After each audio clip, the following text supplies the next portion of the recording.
Okay, baik. Bismillahirrahmanirrahim. Assalamualaikum warahmatullahi taala wabarakatuh. InsyaAllah untuk memberkati pelajaran kita pada hari ini, kita baca doa dahulu. Auzubillahi minasyaitanirrajim. Bismillahirrahmanirrahim. Allahumma aftah alaina hikmataka wanshur alaina min khazaini rahmatika ya arhamar rahimin. Rabbi syrah li sadri wa yassir li amri wahlul 'uqdatam min lisani yafqahu qawlin. Walhamdulillahi rabbil alamin. Okay, baik. Assalamualaikum warahmatullahi taala wabarakatuh. Alhamdulillah, syukur pada Allah Subhanahu wa taala kerana alhamdulillah Allah pertemukan lagi anak murid sekalian kita pada hari ini. Allah hidupkan kita lagi pada hari ini. Jadi syukur tidak terhingga kepada Allah Subhanahu wa taala dan syukur kita dapat menikmati lagi kehidupan pada hari ini. Jadi insya-Allah kita akan meningkatkan lagi iman dan amal kita dengan mempelajari ilmu tauhid. Buku tahun 5. Buku tahun berapa? Buku tahun 5. Muka surat 46. Sifat tabligh. Okey, semua sudah buka? Azim sudah buka? Okey, sebelum tu tolong tulis nama di ruangan komen. Tolong tulis nama di ruangan komen. Boleh? Boleh? Sudah? Tengok di tu, di call message, tulis nama. Okey, ni ada. Okey, Nabila, baik. Lagi? Heril mana? Orang Heril, tiada. Jadi hari ini murid seramai 5 orang. Tak apa, kita teruskan. Okey, baik. Ulang kaji. Kembali kita mengenali sifat wajib bagi Rasul, yakni sifat apa? Sifat tabligh. Sifat tabligh. Okey, Lafizuddin. Okey, kita ulang kaji tentang sifat tabligh. Sifat tabligh adalah sifat wajib bagi Rasul, para Nabi, para Rasul. Dia wajib memiliki sifat ini. Selamat datang, Hafiz Firdaus. Bagus. Okey, kita ulang kaji sifat tabligh. Tabligh. Tabligh ni adalah sifat para Rasul. Kita maklum bahawa para Rasul ni adalah utusan Allah. Jadi, apakah maksud sifat tabligh? Kita sudah belajar sebelum ni. Apa sifat tabligh? Apa maksud dia? Hafiz Firdaus, apa maksud tabligh? Mana si Hafiz? Cuba Hafiz. Maksud tabligh. Apa maksud sifat tabligh? Apa dia?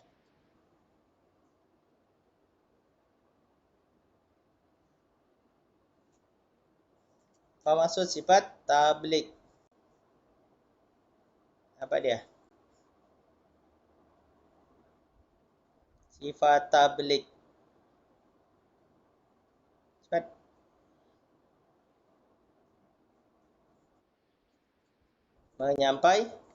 Menyampaikan. Yakni menyampaikan apa? Menyampaikan segala perintah Allah Subhanahu wa taala tanpa menyembunyikan sesuatu apapun, sama ada sengaja ataupun terlupa. Ya, sengaja ataupun terlupa. Jadi itu maksud sifat tabligh. Okey, boleh faham? Ingat tu, maksud tabligh adalah menyampaikan. Ya. Jadi dalil sifat tabligh, apa dalilnya? Tengok, dia ada dua seperti biasa. Ilmu tauhid ni dibuktikan dengan dua dalil. Dalil yang pertama dalil nakli dan satu lagi dalil akli. Akli apa? Akli merujuk kepada akal fikiran. Tengok muka surat 46 tu. Tengok. Kalau akal, kita fikir balik. Macam mana para Rasul ni? Dia mesti sifatnya ni menyampaikan. Bagi tahu kebenaran. Walaupun kebenaran tu pahit, para Rasul ni mesti sampaikan.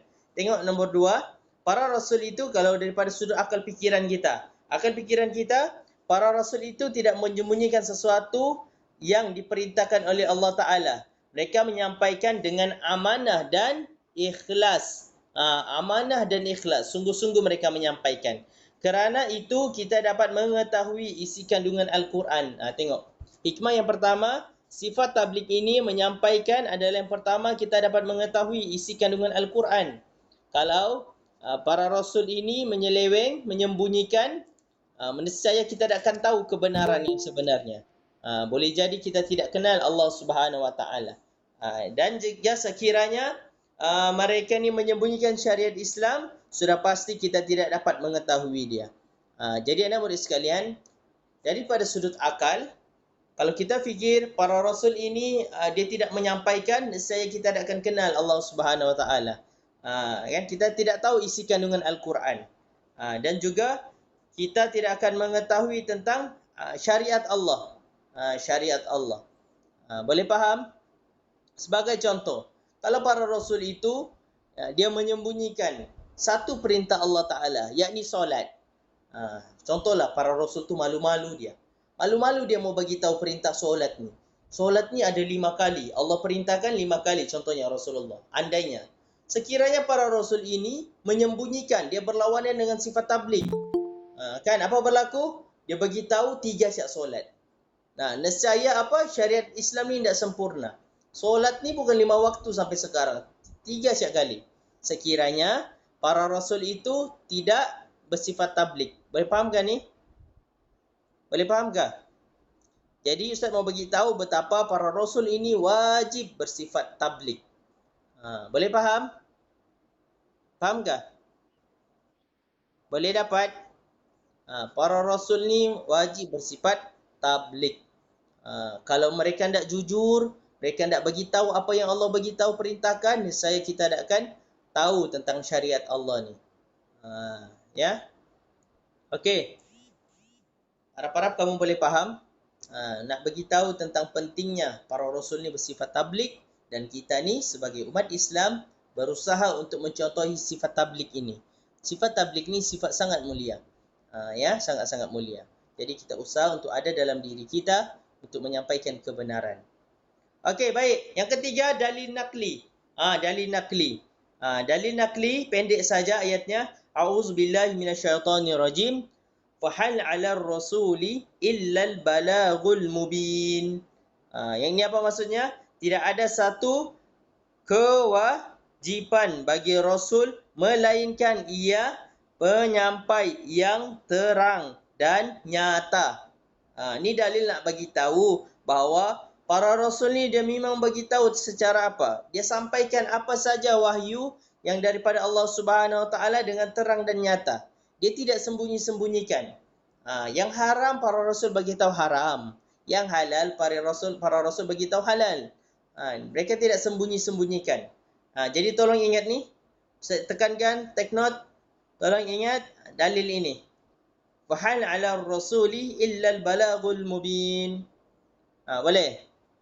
Boleh? Pendek saja ni. Ya, mana tahu keluar soalan nanti, kamu boleh jawab. Okey, tolong ingat. Pendek saja ni ayatnya. Okey, semua baca?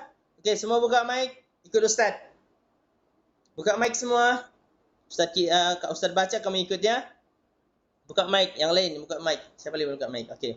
A'udzubillahi minasyaitonirrajim. Ikut.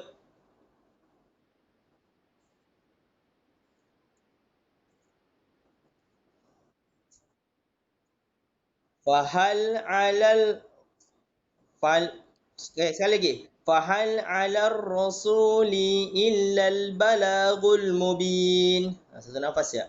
Cuba baca.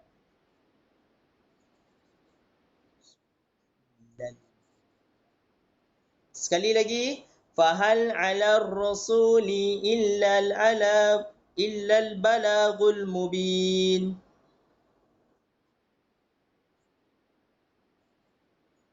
Sekali lagi. Fahal 'alar rasuli illal balaghul mubin.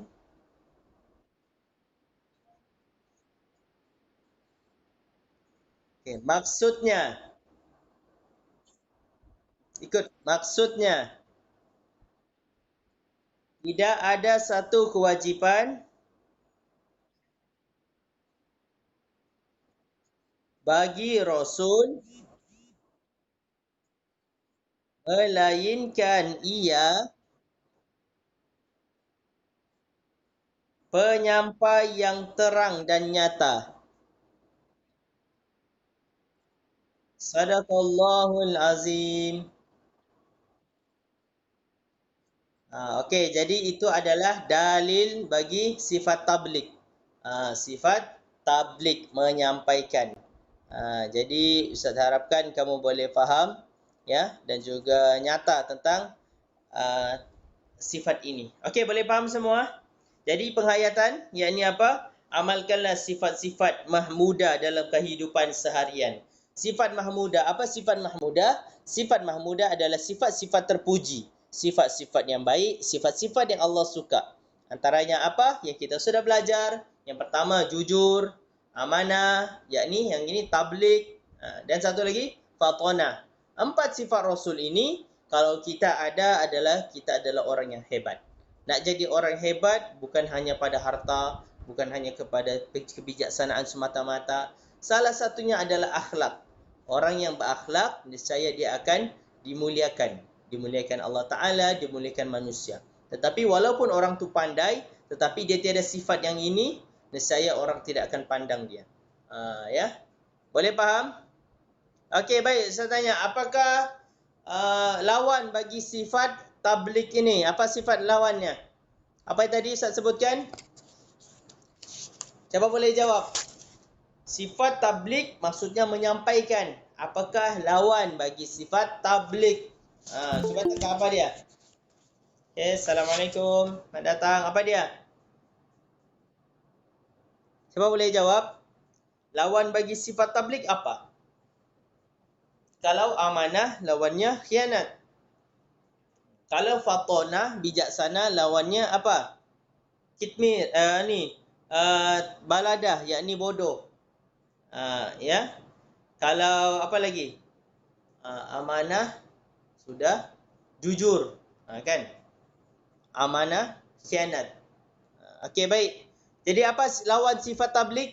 Cuba teka. Siapa boleh jawab? Lawan bagi sifat tabligh sifat apa? Yang Ustaz sebut tadi. Siapa boleh jawab? Jawab cepat. Nabila. Lawan sifat tabligh. Apa dia? Pandai. Siapa tu? Faiz kan ni? Tulis nama, tulis nama. Faiz kan ni? Norma. Okey, pandai. Okey, jadi lawan bagi sifat tabligh adalah menyembunyikan ataupun kitman. Kitman. Kitman. Ingat tu, kitman maksudnya menyembunyikan. Okey, boleh faham? Okey, baik.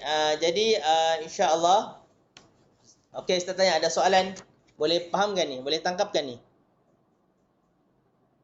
Boleh faham? Boleh ke Ustaz tanya? Ya.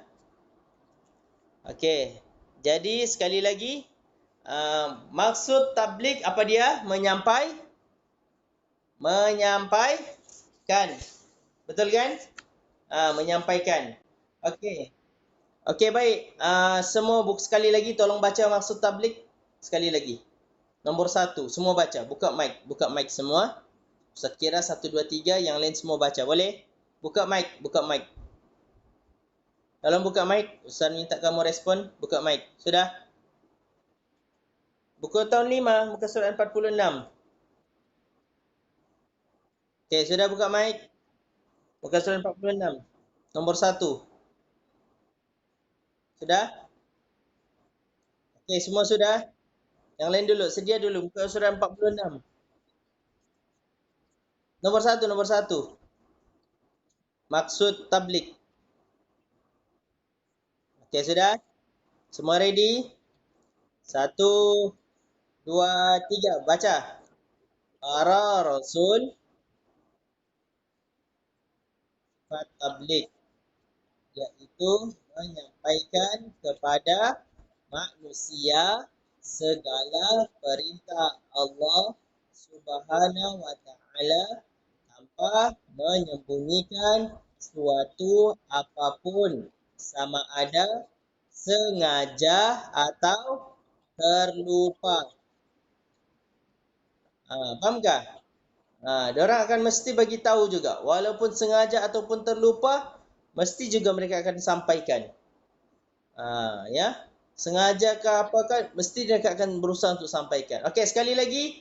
1, 2, 3.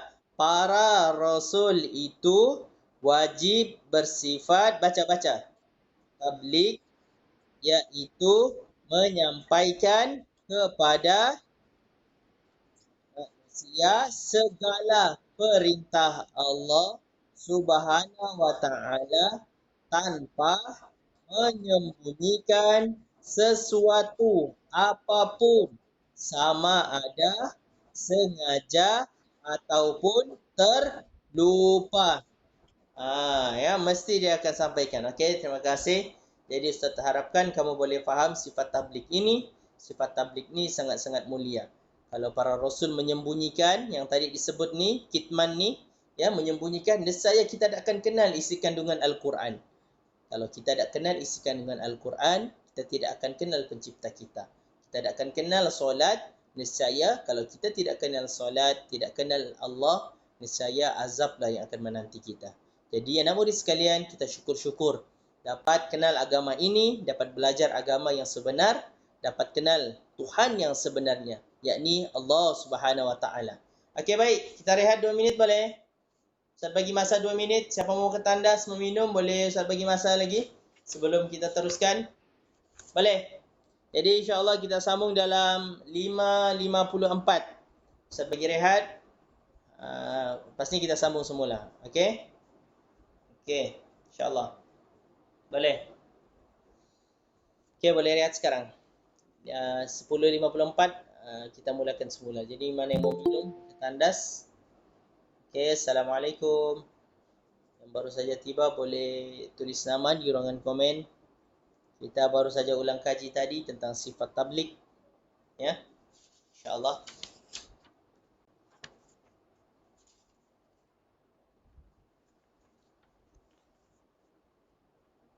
Boleh.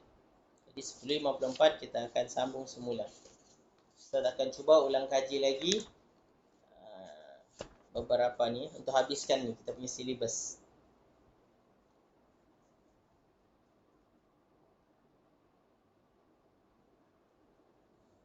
Okey, yang lain boleh rehat. Okey, yang baru masuk, Ustaz ulangkan semula, terangkan semula balik. Yang mana mau mendengar boleh mendengar. Tadi kita sudah ulang kaji tentang sifat tabligh. Secara ringkasnya, sifat tabligh adalah sifat wajib. Sifat apa? Sifat wajib bagi para rasul. Maksud tabligh adalah menyampaikan. Menyampaikan agama Allah Subhanahu Wa Taala ini, menyampaikan perintah Allah, amaran Allah Taala, itulah sifat tabligh. Sifat tabligh ini adalah apa? Adalah iaitu menyampaikan kepada manusia, bagi tahu manusia segala perintah Allah Taala. Allah suruh solat, Allah suruh tutup aurat, Allah suruh buat baik, Allah suruh berkasih sayang. Ya, tanpa menyembunyikan. Para rasul ini dia tidak menyembunyikan. Dia tidak menyembunyikan sesuatu pun, apapun yang diperintahkan.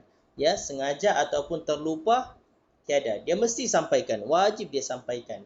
Kalau bagi tahu Allah tu satu, kan? Walaupun kaumnya percaya bahawa Tuhannya ada berhala, ada 5, tidak. Para rasul dia tetap sampaikan, walaupun mereka ni sampai syahid, sampai dibunuh. Ini untuk baru masuk ya. Ustaz just revision balik. Ya. Lepas tu sifat tabligh ini Ustaz ulang lagi. Kalau kita tidak kenal, para rasul tidak memiliki sifat ini, nescaya kita tidak akan tahu isi kandungan Al-Quran. Kita tidak tahu pencipta kita, tidak tahu syariat Allah. Ya, kita boleh jadi kita akan tersesat sehingga kiamat. Tapi para rasul itu memiliki sifat tabligh. Kelas dia punya dalil tadi, ulang semula yang baru masuk dalam surah An-Nahl ayat ke-35, Allah Subhanahu Wa Taala berfirman, "Wa hal 'alar rasuli illa al-balaghul mubin."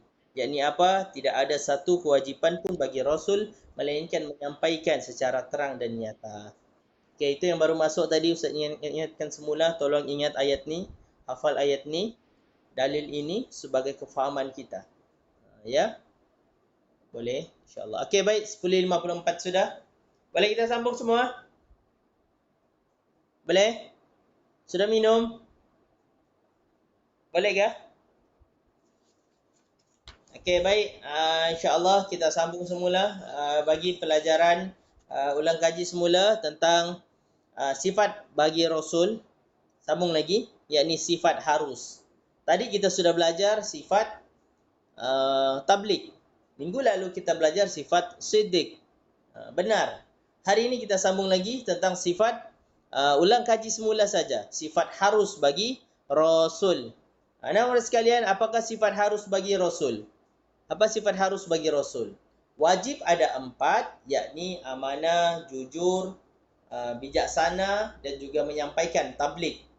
Berlawanan bagi sifat wajib adalah sifat mustahil, yakni khianat, menyembunyikan, lagi satu bodoh, lagi satu apa lagi? Tidak jujur, khianat, tidak amanah. Kan? Dia ada 4 tu. Okey. Sekali jap saya balik. Okey, khianat dusta, jujur lawannya dusta. Amanah lawannya khianat. Jadi satu ni sifat harus. Kita ulang kaji balik. Apakah sifat harus bagi Rasul? Satu saja kemungkinan ingat. Yakni apa? Basyariyatun. Basyariyatun. Apa dia? Basyari. Baca-baca. Jom sebut. Buka surat 50. Basyariyatun. Apa maksudnya? Manusia biasa. Ini sifat harus bagi Rasul. Para Rasul ni dia sifat harusnya satu saja. Yakni manusia biasa. Bukan ada superhero, bukan. Sifat harus bagi Rasul adalah manusia biasa. Sangat-sangat mudah. Apa dia? Para Rasul ini, dia ini memiliki sifat-sifat yang dimiliki oleh apa yang kita rasa. Okey, kalau tak ada kipas, apa kamu rasa? Ada di rumah mati karan, apa kamu rasa? Ustaz tanya. Panas. Begitulah para Rasul. Kalau mati karan, para Rasul pun rasa panas. Okey, kalau kasih hidup aircon, sejuk-sejuk, apa berlaku? Kasih turun dia punya suhu. Apa kamu rasa? Apa kalau aircon bagi sehingga 17, 15 tengah malam, apa kamu rasa? Keadaan tu. Aircon. Sejuk. Begitulah para Rasul. Baik, kalau kamu tidak makan satu hari, apa kamu rasa? Apa dia? Lapar. Azim, kalau satu hari tidak minum Azim, apa berlaku Azim? Apa kamu rasa? Haus, pandai. Jadi itu adalah sifat harus bagi Rasul. Sifat harus bagi Rasul. Okey. Jadi sifat harus bagi Rasul ni, mereka juga kerja, mereka juga cari duit, makan apa semua, ya, seperti kita yang lain ni. Ya. Jadi para Rasul ni, muka surat 50. Muka surat 50. Ya. Jadi sifat para Rasul ini, walaupun mereka ni cari pekerjaan, tapi tidak merendahkan darjat mereka. Ada hikmah dia. Para Rasul juga cari duit. Cari sarah duit keluarga. Bukan mereka hanya ada mukjizat, tapi mereka menggunakan mukjizat tu sebagai untuk buat jahat. Tidak. Para Rasul juga dia khidmat. Dia juga cari kerja. Ya. Ada yang sebagai contoh baginda Nabi SAW, Rasulullah ada seorang peniaga, orang jutawan, orang yang businessman. Sangat-sangat dipercayai. Sehingga apa? Sehingga para Rasul ini dia bukan berniaga di Mekah saja. Dia pergi ke Syam. Dia pergi ke luar negara. Bayangkan dia punya bisnes ni sampai bisnes kira antara bangsa dahulunya. Hebat sebenarnya. Ya. Jadi para Rasul ini dia tidak ada sifat yang boleh menjatuhkan darjatnya, kerasulannya. Ya, seperti gila, kerana para Rasul adalah sebagai pemimpin umat. Mereka ni menjadi contoh. Kalau para Rasul ini manusianya kalau manusia luar biasa, tidak kerja, apa berlaku pada umatnya? Umatnya pun tak mau kerja. Tengok dia punya pemimpin, Rasulnya pun tidak bekerja.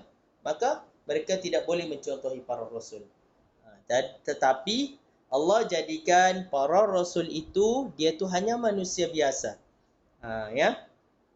Mereka juga memiliki pekerjaan. Tengok yang nombor 3. Secara ringkaskan ya. Okey, jadi para Rasul itu mereka ada pekerjaan, mereka tidak hina. Dan harus bagi para Rasul ini adalah daripada keturunan raja ataupun saudagar dan seumpamanya. Maksudnya apa? Para Rasul ini Allah pilih. Memang Allah pilih. Lelaki yang Allah pilih. Tetapi Allah muliakan mereka. Ya. Walaupun mereka manusia biasa, Allah tetap pelihara mereka daripada kejahatan-kejahatan, penipuan dan sebagainya. Boleh faham? Boleh faham ke? Dapatkah? Hamba sekalian, boleh faham? Okey, satu contoh saya bagi terangkan Rasulullah. Rasulullah, ya, Rasul dulu saya bagi tahu di Mekah dahulu, mereka ni menindas. Bisnes mereka, perniagaan mereka adalah untuk menindas antara satu sama lain. Mereka tidak jujur. Mereka tidak jujur. Mereka ni mau untung saja. Yang penting untung. Ya, mereka kenakan cukai yang menyusahkan orang. Ini berlaku. Tetapi Rasulullah sallallahu alaihi wasallam, yakni para rasul, ya, rasul kita, Rasulullah ni sangat-sangat jujur, sangat-sangat amanah. Sifat wajib kan? Apa berlaku? Anak murid sekalian, Rasulullah ni dia tidak pernah cakap bohong. Tidak pernah cakap bohong. Dia sifat apa? Dia sifat amanah, jujur. Bayangkan, kalau ada orang datang beli kambing, dia akan tanya, Rasulullah akan beritahu, mau beli kambing ni, mau beli untuk apa? Kambing ni untuk apa? Adakah untuk ternakan kah ataupun untuk makan? Rasulullah akan beritahu secara jujur. Beli, contohlah yang tadi kan, beli untuk kambing tadi dibeli untuk ternakan. Kata Rasulullah apa? Kambing ni tidak elok untuk ternakan. Ini kalau untuk makan dia boleh. Sebab apa? Sebab kakinya cacat. Mungkin ya, bagi tahu secara jujur. Jadi bilangnya Rasulullah contoh ya, kakinya ni cacat. Jadi sekiranya tuan mau beli, saya boleh bagi diskaun sebab sifatnya ni tidak sempurna. Jadi apa berlaku? Bila orang melihat, orang suka dengan berniaga dengan Rasulullah. So Rasulullah jujur. Begitu. Sebab itulah Rasulullah menjadi orang yang hebat. Bila mana Rasulullah ada banyak keuntungan, Ustaz nak cerita, Rasulullah ni bila mana dapat untung bukan untuk dirinya. Kan tak sama dengan kita. Kalau kita mungkin kalau kita banyak duit, kita beli untuk diri kita. Tidak. Rasulullah dia sangat-sangat suka pada orang susah. Dia sangat sayang pada orang miskin, anak yatim. Bila mana melihat dia ada rezeki lebih, Rasulullah ni akan bagi pada orang lain. Bagi pada orang lain. Kalau hari ini kita nampak seperti akhlak Rasulullah ni, Ustaz Ebit Liu contohi. Nampak tak Ustaz Ebit Liu? Saya tanya, nampak? Nampak ke? Nak beri sekalian? Saya bagi contoh. Selalu kan? Sifat yang Ustaz Ebit Liu buat tu adalah sifat Rasulullah. Jadi, kalau kamu tengok sifat Ustaz Ebit Liu, kita cuba contohi. Pada masa yang sama, itu adalah akhlak Rasulullah. Suka bantu orang. Suka bantu orang. Jadi apa berlaku? Bila mana sampai wahyu pada umur 40 tahun Rasulullah, para sahabat ni heran melihat Rasulullah. Sebab apa? Sebab bila mana sampai Islam, ada satu sistem yang lagi hebat berniaga. Sebab itulah Abu Bakar As-Siddiq, Abdul Rahman bin Auf, sahabat-sahabat Nabi ni, ya, semua para peniaga, usahawan. Mereka melihat apa yang Rasulullah buat ni sangat-sangat hebat, sangat-sangat untung. Maka mereka pun minat untuk masuk Islam. Sebab apa? Sebab sifat-sifat yang baik. Yang tadilah jujur, amanah, ya, tabligh, menyampaikan. Rasulullah tidak pernah menipu, tidak pernah menipu. Barang yang dibeli pun buah ke, Rasulullah beritahu, ikan ni tak bagus. Bilangnya, kalau mau buat untuk contohlah ikan kan basong contohnya. Basong ni harganya RM6. Tapi kalau Rasulullah dia beritahu, ikan ni tak segar sudah ni. Saya boleh bagi harga RM4. Bolehlah kalau mau buat lekor. Jadi orang tak rasa tertipu. Jadi orang suka dengan sifat ini. Okey, boleh faham? Jadi saya nak bagi tahu bahawa apa? Sifat harus bagi Rasul adalah manusia biasa. Boleh faham? Boleh ke? Boleh faham? Boleh dapatkan ni? Kamu kurang jelas? Saya tanya. Dapat faham ya? Kisah Rasulullah tu. Jadi Ustaz bagi tahu satu lagi, jutawan ni. Abdul Rahman bin Auf. Kenal Abdul Rahman bin Auf? Ini bukan sirah tapi Ustaz nak kongsikan. Abdul Rahman bin Auf ni, anak murid sekalian, kalau dia masuk, dia bawa unta dia ni, hasil-hasil jualan dia ni, sangat-sangat panjang, satu ribu ke, beribu ekor unta bawa dia punya hasil dagangan dia. Dan kalau dia mau masuk Madinah, bergegar Madinah. Nak bagi tahu banyaknya harta keuntungan tu daripada berniaga. Berniaga macam mana? Berniaga dengan mencontohi Rasulullah. Ya, mencontohi Rasulullah. Mereka jadi kaya sebab apa? Sebab mereka sangat-sangat baik. Mereka sangat-sangat mulia. Mereka tidak menipu, mereka tidak menyembunyikan, tetapi mereka betul-betul membantu, berniaga sungguh-sungguh. Ini yang kita contohi. Baik. Jadi apakah hikmah Allah jadikan para rasul ini bersifat basyariyatun ataupun bersifat manusia biasa? Hikmah yang pertama, kenapa Allah jadikan para rasul ini sebagai manusia biasa adalah yang pertama, supaya para rasul itu memperolehi pahala yang besar dan lebih nyata ketetapan hatinya serta kesabaran dan kebesaran jiwanya untuk berbakti, ya, sepenuhnya kepada Allah Subhanahu Wa Taala. Okey. Jadi maksudnya di sini cuba tengok muka surat 51.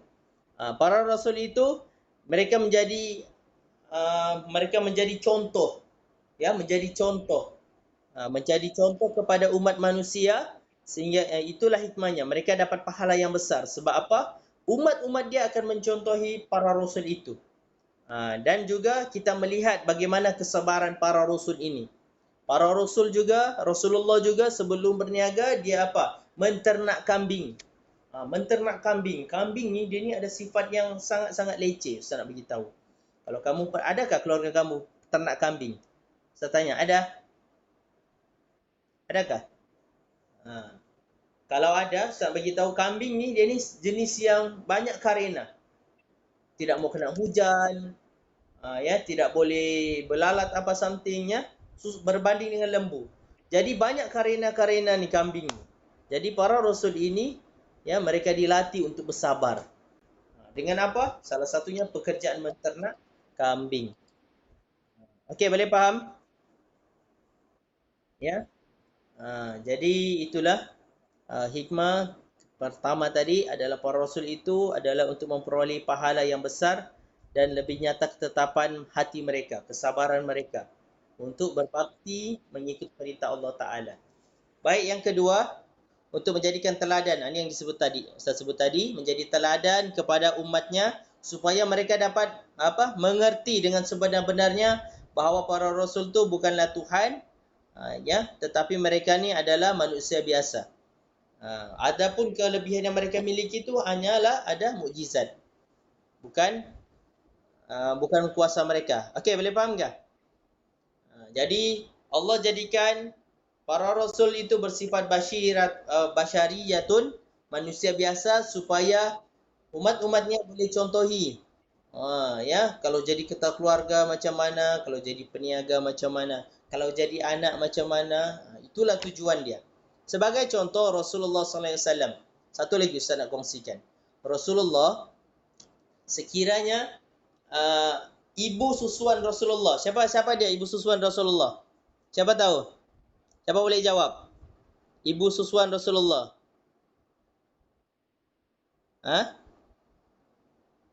Sayyidatul? Apa? Siapa tahu? Ibu susuan Rasulullah. Halimatus Sa'diyah. Tahu kan Halimatus Sa'diyah kan? Ibu susuan Rasulullah. Dengar bagaimana manusia Rasulullah ni dia sebagai anak. Walaupun ibu bapa Rasulullah sudah meninggal, tetapi sekiranya Halimatus Sa'diyah datang menziarahi Rasulullah, yakni ibu susuan Rasulullah, Rasulullah akan buka ridanya, dia akan hamparkan dia punya ridha ni ataupun serbannya untuk bagi ibu susuannya duduk. Bayangkan anak muda sekalian, bagaimana betapa mulianya Rasulullah ni manusia biasa. Rasulullah bagi tahu bagaimana nak muliakan ibu. Ibu datang, ibu susuannya, bukan ibu betul, ibu susuan. Datang, Rasulullah hamparkan apa? Dia punya serban untuk menunjukkan kemuliaan dia kepada ibu susuan dia. Itu akhlak dia. Ya, manusia biasa. Jadi kita ni kenapa? Kita ni lagilah bersyukur sebab kita dapat apa? Ibu yang betul-betul kan yang melahirkan kita, lagilah kita perlu muliakan. Ya, kita kena lebih muliakan. Okey, boleh faham? Boleh dapatkan ni? Yang nama sekalian, faham? Azim, faham ke Azim? Faham ya? Jadi, itulah sifat harus bagi Rasul. Okey, last. Topik terakhir. Topik terakhir. Untuk tahun 5 ni adalah tentang yang last. Ulang kaji semula balik. Ya, secara sepintas lalu. Muka pelajaran ke-12. Muka surat 55. Muka surat 55. Okey, mukjizat. Last. Sebelum kita habiskan. Okey, tinggal 20 minit lagi. Okey, baik. Mukjizat. Apakah maksud mukjizat?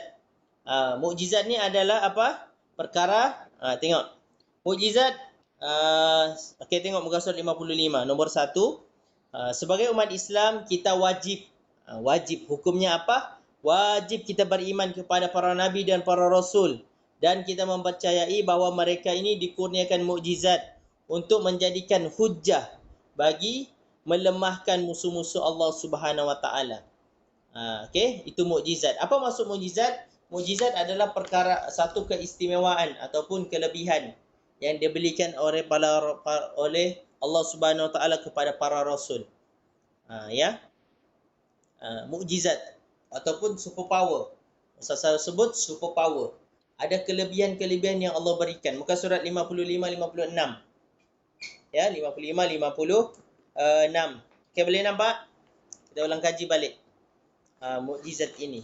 Mukjizat ni apa? Mukjizat ni terbagi kepada dua. Ya, kepada dua. Yang ini pertama tengok muka surat 56. Yang pertama mukjizat maknawi dan juga yang kedua mukjizat hasi. Ya.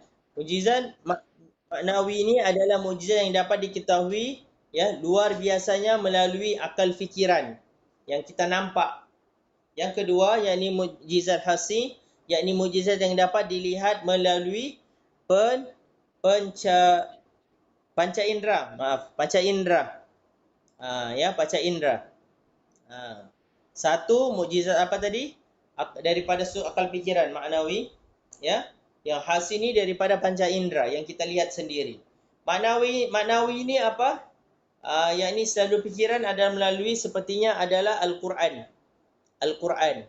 Dalam Al-Quran Allah menerangkan banyak sangat, ya, mukjizat, kisah-kisah para nabi, para rasul, yakni maknawi.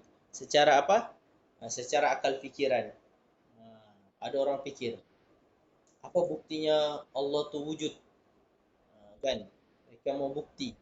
Maka Allah khabarkan dalam Al-Quran, bagi tahu bagaimana kisah Nabi Isa, kisah Maryam, semua Allah khabarkan dalam Al-Quran. Yang seterusnya, mukjizat hasi, mukjizat yang dilihat oleh para sahabat. Yang dilihat oleh para sahabat. Contohnya apa? Belah bulan. Bulan terbelah dua adalah mukjizat Rasulullah. Seterusnya apa lagi? Keluar air daripada celah-celah tangan Rasulullah, mukjizat Rasulullah. Apa lagi? Makanan jadi banyak. Rasulullah doa, makanan dalam satu bekas, Rasulullah doa, makanan tu diambil dan boleh makan bagi kenyang tentera tu makan, tentera Islam makan. Ini mukjizat hasi, yakni mukjizat panca indera. Jadi ada dua jenis mukjizat. Maknawi daripada akal fikiran, yakni Al-Quran. Yang kedua mukjizat hasi daripada sudut panca indera. Ya, ini yang kita lihat sendiri. Para sahabat lihat sendiri. Bulan tu terbelah dua. Ya. Lagi mukjizat Rasulullah, pasir Rasulullah angkat, Rasulullah perdengarkan para sahabat. Para sahabat dengar pasir itu berzikir subhanallah walhamdulillah wala ilaha illallah wallahu akbar. Sahabat pasing dengan kawan yang lain, sahabat sebelah semua dengar pasir itu berzikir. Ini juga menunjukkan mukjizat Rasulullah. Ya. Okey, boleh faham ke? Boleh tangkap ke? Ulang kaji semula. Ya, saya ingatkan balik. Jadi hikmah Allah kurniakan mukjizat luar biasa, superpower pada para rasul ini, Ya, superpower yang nyata, bukan dibuat-buat ya. Bukan dibuat-buat. Iron Man, Captain America, semua tu hanya lakonan. Lakonan semata-mata. Tetapi para rasul, para nabi ini betul-betul nyata. Jadi Ustaz nak bagi tahu kenapa orang Amerika buat superhero tu. Kan? Iron Man, Superman. Sebab apa? Sebab mereka tiada idola untuk menunjukkan kehebatan mereka. Mereka hanya yang hanya lakonan semata-mata. Tapi orang Islam, umat Islam, dia ada kehebatan dia. Apa dia? Dia ada superhero yang sebenarnya, yakni para rasul. Para rasul. Jadi itu dia. Hikmah dia, saya bagi tahu yang pertama, tengok muka surat 57. Mengapa Allah kurniakan mukjizat kepada para rasul ini? Ada yang pertama adalah untuk membuktikan kebenaran mereka sebagai utusan Allah. Nak bagi tahu bahawa para rasul ini, superpower ni, mereka ni adalah utusan Allah. Sengaja, walaupun mereka manusia biasa, Allah bagi dia kelebihan. Allah bagi dia keistimewaan. Supaya umat lain boleh lihat, ini Rasulullah ni bukan calang-calang orang. Benar, dia manusia biasa. Tetapi ada yang Allah bagikan keistimewaan dia. Untuk menunjukkan dia ni adalah utusan Allah. Bukan sembarangan. Okey, boleh faham? Ya, boleh ke? Azim boleh tangkap? Boleh ya. Okey, yang kedua, untuk meyakinkan orang kafir akan kebenaran agama Islam ini dan mendorong mereka memeluk Islam. Ni ya, Rasulullah, ingat ya, Rasulullah ni dia punya tanggungjawab bukan untuk satu kaum saja. Macam mana nabi-nabi dahulu. Nabi-nabi dahulu mereka ada kaum-kaum dia. Contohnya Nabi Musa alaihissalam. Nabi Musa alaihissalam ya, di Mesir. Dia hanya untuk kaumnya saja. Bani Israel contohnya. Bani Israel contohnya. Ya. Okay, Assalamualaikum Atif. Okay, kita sudah ulang kaji. Saya ada rakaman nanti Ustaz akan tunjukkan balik. Okay, jadi umat-umat dahulu, mereka rasul-rasul dahulu, mereka ada umat-umat tertentu di tempat-tempat tertentu. Nabi Musa, dia hanya sampaikan agama Allah ni di Mesir saja. Tetapi Rasulullah sallallahu alaihi wasallam, umat dia adalah apa? Seluruh dunia. Di dunia ni seluruh ni adalah umat dia. Termasuk yang kafir, termasuk yang beriman. Jadi mukjizat Rasulullah ni yang terbesar adalah Al-Quran. Sebab tu Al-Quran dia tersebar di seluruh dunia. Untuk menunjukkan apa? Untuk bagi tahu bahawa orang ramai, orang kafir, bahawa Islam adalah agama sebenarnya. Sebab tu sampai hari ini kita lihat ramai orang anak murid sekalian masuk Islam. Di Perancis masuk Islam. Di mana lagi? Di Indon masuk Islam. Banyak negara-negara barat sekarang ni masuk Islam. Kan? Kita tengok orang-orang boxing baru-baru ni, wanita boxing masuk Islam. Dulu dia Kristian, dia masuk Islam. Penyanyi-penyanyi ikon masuk Islam. Salah satunya adalah mukjizat Al-Quranul Karim. Al-Quranul Karim, mukjizat terbesar Rasulullah, tersebar di seluruh dunia. Boleh faham? Yang kedua ni adalah untuk meyakinkan orang kafir untuk memeluk agama Islam. Yang ketiga, dapat membezakan antara Nabi dan Rasul yang sebenar dan Nabi yang palsu. Itulah beza dia. Beza mukjizat ni adalah untuk membuktikan mana Nabi yang sebenar dan Nabi palsu. Nak bagi tahu di Malaysia ni, untuk makluman, ada ya orang yang mengaku dia ni adalah Nabi. Ada. Ayapin, dia beritahu kerajaan langit dan sebagainya, anak murid sekalian. Dia menyesatkan. Tapi dia tak ada kuasa. Jadi macam mana orang mau percaya? Contohnya dia bilang baca surah Yasin. Surah Yasin ayat 2 tu Allah beritahu siapa? Ikutilah aku, bilangnya. Akulah bilangnya. Dia memesongkan manusia dengan kata-katanya lah. Sedangkan dia tiada mukjizat, dia ada superhero, dia ada kuasa pun sebenarnya. Tapi ada manusia yang menyesatkan, Ustaz nak bagi tahu. Jadi tujuan kenapa ada mukjizat ini, kelebihan keistimewaan yang luar biasa tadi adalah untuk bagi tahu mana Nabi yang sebenar dan Nabi palsu. Ya, okey, boleh dapat? Boleh tangkap? Bolehkah? Boleh? Boleh faham? Ada soalan? Ada soalan ke? Tak ada. Okey, baik. Okey, jadi apa tadi mujizat? Siapa boleh ingat tadi? Ustaz ada cakap mujizat-mujizat Rasulullah. Apa mujizat Rasulullah? Bulan terbelah berapa? Dua. Lagi apa lagi? Makanan menjadi ah, banyak. Lagi apa lagi? Mujizat Rasulullah ataupun para nabi lah yang kamu tahu. Dari celah-celah jari. Okey. Okey lagi. Nabi-nabi lain lah Ustaz tanya. Apa lagi mujizat yang kamu tahu yang para nabi, para rasul yang ada superhero dia? Yang ada dia punya kuasa. Super power. Nabi apa? Nabi apa? Sebut satu dulu. Nabi apa? Okey, pandai. Nabi Musa menggunakan apa? Pandai. Okey, Nabi apa lagi yang kamu tahu? Ada super kekuatan dia. Kelebihan dia. Nabi Isa kamu tahu apa ke superhero ke superpower Nabi Isa? Apa dia? Nabi Isa boleh hidupkan orang mati. Ha. Ya. Kalau orang berbunuh, kisah Nabi Isa, orang berbunuh, mati satu orang. Nabi Isa datang, Nabi Isa hidupkan orang yang mati tadi. Mati tadi hidupkan balik untuk apa? Untuk diadili. Siapa yang salah? A ke B? Jadi mereka pun berhujah dan sebagainya. Lepas tu Allah Nabi Isa matikan juga sebenarnya orang tu. Cumanya untuk bagi tahu apa? Supaya berlaku keadilan. Siapa yang bunuh siapa? Lagi apa lagi? Nabi Isa boleh menyembuhkan penyakit mata juga. Ya, penyakit sopak. Okey, apa lagi? Mukjizat yang kamu tahu? Apa lagi? Nabi Ibrahim. Siapa tahu kisah Nabi Ibrahim? Apa mukjizat Nabi Ibrahim? Tidak hangus dibakar api. Ya, api yang besar. Waktu Nabi Ibrahim ditahu kan, mau dibunuh sebab menyampaikan Islam, Nabi Ibrahim dilemparkan ya ke ubun api yang besar. Ini cerita betul. Walaupun dari kecil lagi kamu dikabarkan cerita ini, Ustaz pun dari dulu lagi dengar. Oh ya kah, ya kah? Kita kena yakin, benar cerita tu. Bukan main-main. Ha, ha. Jadi bila mana apa? Nabi Ibrahim diumban ke ubun api yang besar, Nabi Ibrahim tidak hangus, malah dia merasa sejuk. Bayangkan api yang besar rasa sejuk.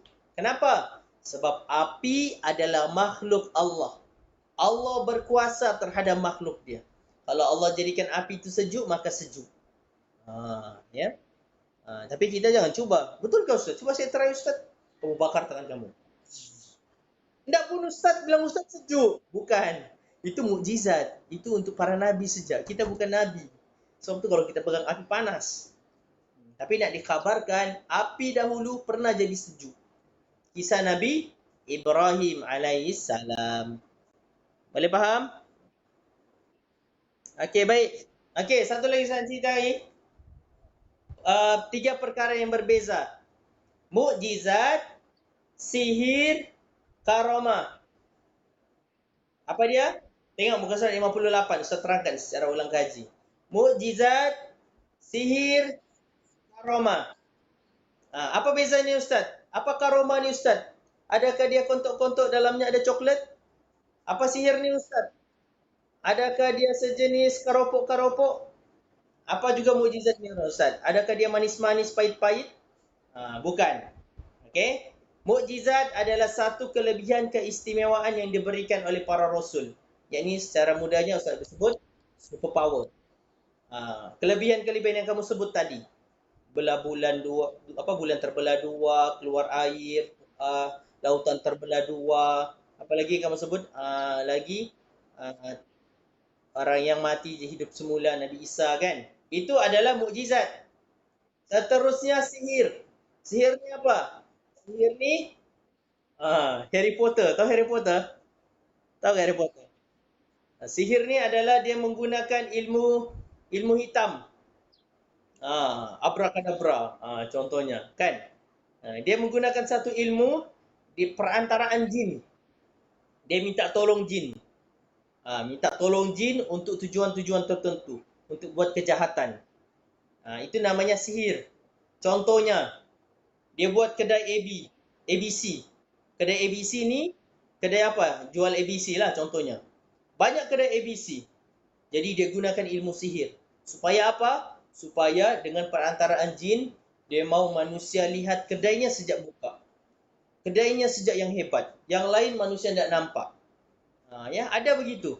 Digunakan sihir. Jadi bila orang nampak, rasa macam, pergi kedai situ syaklah. Dia gunakan sihir tu untuk memikat pelanggan. Benda tu tidak boleh. Ya, ya, dia pikat supaya laris. Dia minta tolong pada jin. Ini tidak boleh. Ini sihir. Boleh faham? Apa dia?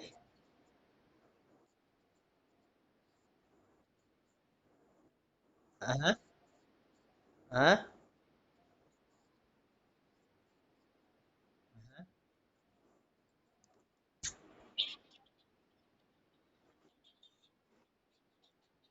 Oh. Iya. Itulah tu. Okey.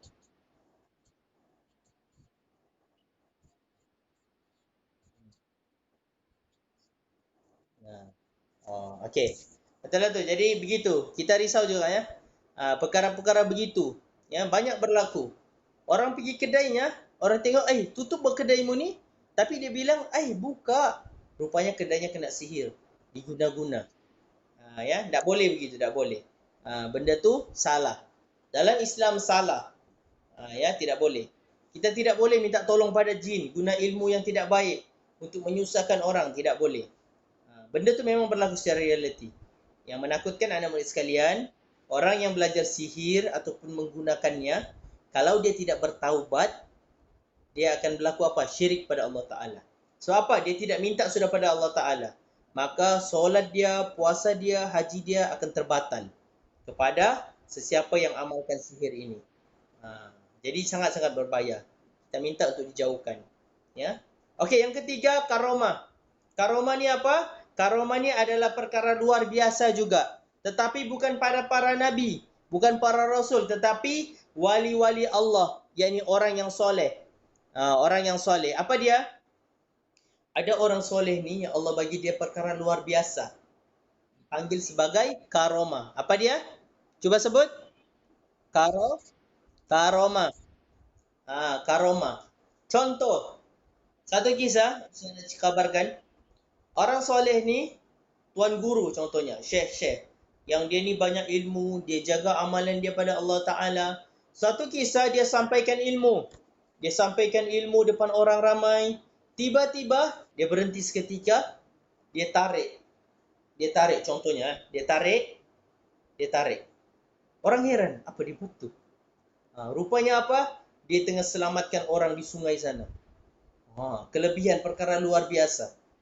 Rupanya apa? Ada anak murid dia lemas di sungai. Rupanya dari jauh Allah bagi dia ilham untuk boleh bantu dari jauh. Dia tarik. Jadi murid dia di sungai itu selamat.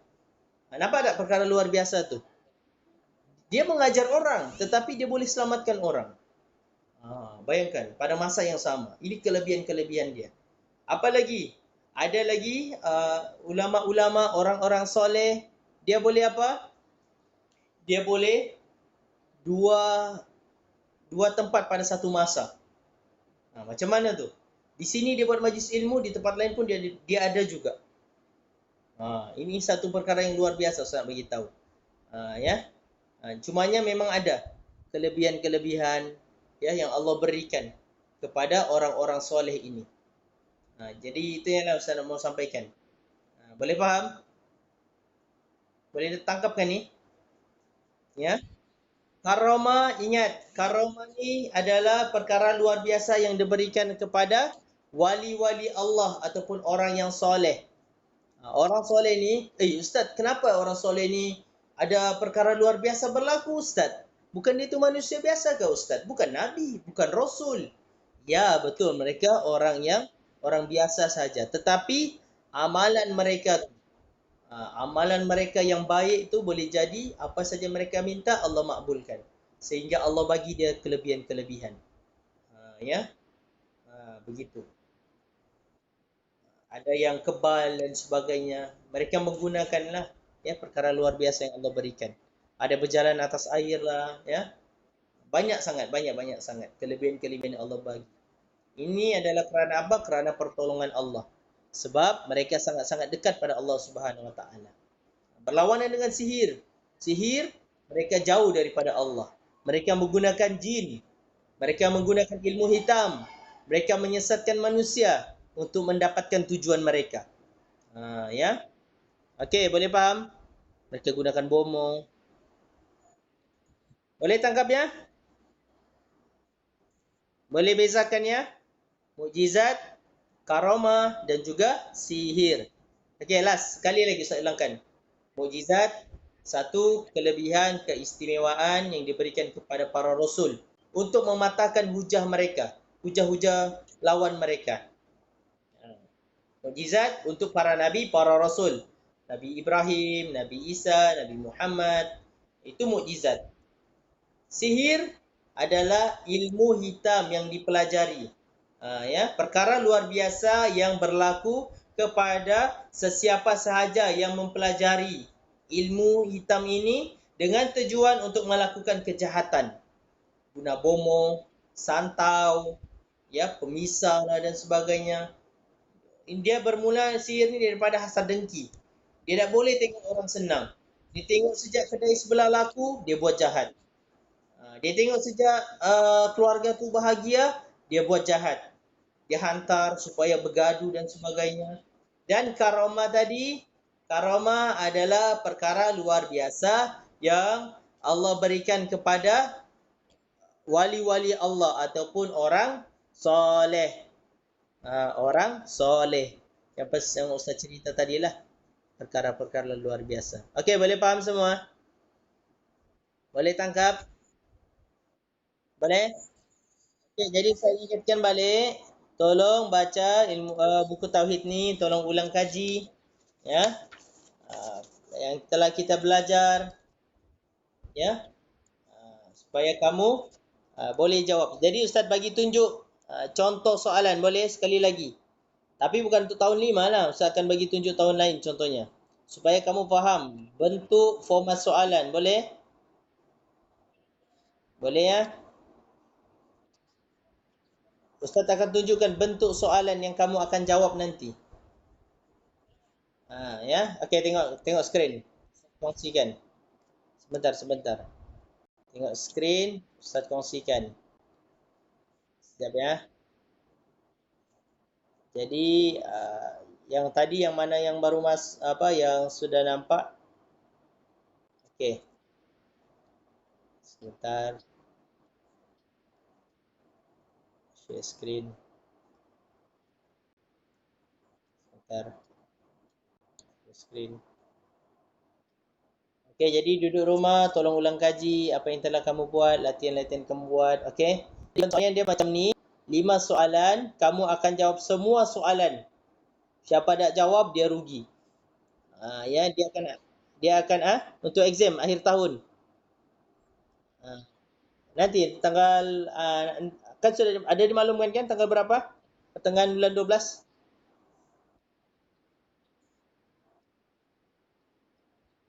Bukan kerja rumah nanti Ustaz bagi. Ini Ustaz bagi tahu tentang exam akhir tahun. Bentuk soalan dia macam ni ya, tauhid. Dia akan ada pilihan, dia akan ada soalan subjektif, ya. Kamu kena jawab. Jadi kalau kamu tidak ulang kaji, Ustaz ingatkan semula apa yang kita pelajari, subjek-subjek yang tajuk-tajuk yang kita sudah pelajari ini, kamu akan susah untuk jawab. Dia akan ada pilih jawapan macam ni. Tolong baca elok-elok, jangan tersilap. Kalau yang ini kamu senanglah, kamu boleh jawab. Dia sudah ada sudah bagi jawapan, tinggal kamu pilih saja. Yang begini pun sama.